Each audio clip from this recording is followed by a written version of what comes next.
La plupart sont atteints de maladies mentales graves, comme la schizophrénie ou la bipolarité. À l'accueil, une femme attire d'ailleurs l'attention de Jérôme.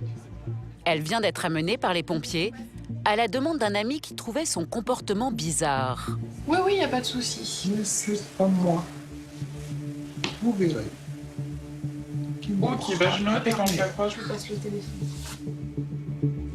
Avec François Xavier, un jeune interne de 27 ans, l'infirmier se prépare à intervenir. Car ce n'est pas la première fois qu'elle vient à l'hôpital et elle est imprévisible. A priori, elle était venue à peu près dans le même état, il y a 10 mois environ. C'est probablement un trouble de l'ordre de la psychose. Ce qu'on appelait avant la psychose maniaco-dépressive, maintenant qu'on appelle trouble bipolaire. Et probablement chez elle avec quand même des choses qui sont aussi de l'ordre plutôt du délire.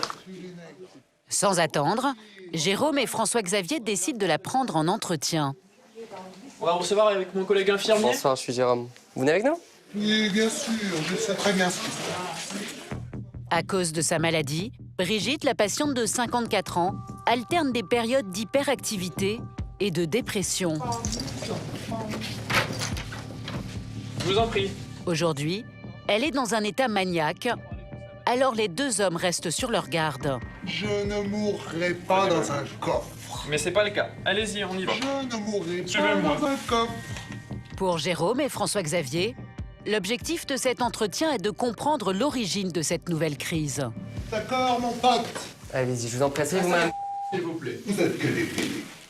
S'il vous plaît. Brigitte est en plein délire et l'échange s'annonce difficile. Malgré les risques, Jérôme et François Xavier gardent la tête froide.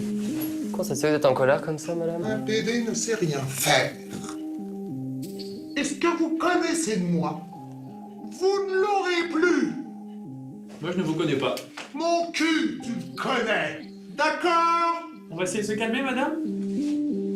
Derrière cette agressivité, beaucoup de souffrance.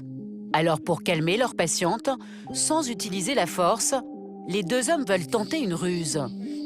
Jérôme décide de détourner la conversation.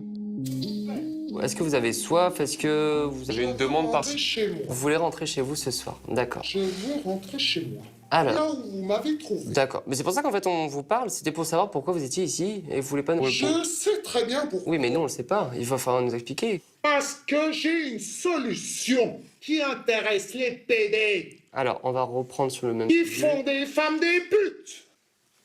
Et moi, tu vois mon cul, tu l'as jamais vu. Rien n'y fait. Jérôme et François Xavier mettent un terme à l'entretien.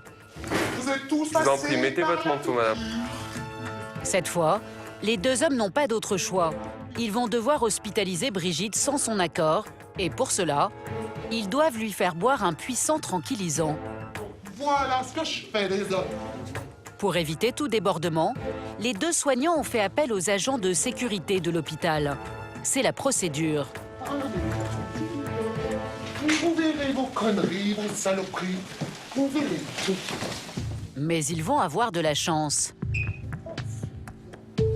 Garantie. Parole de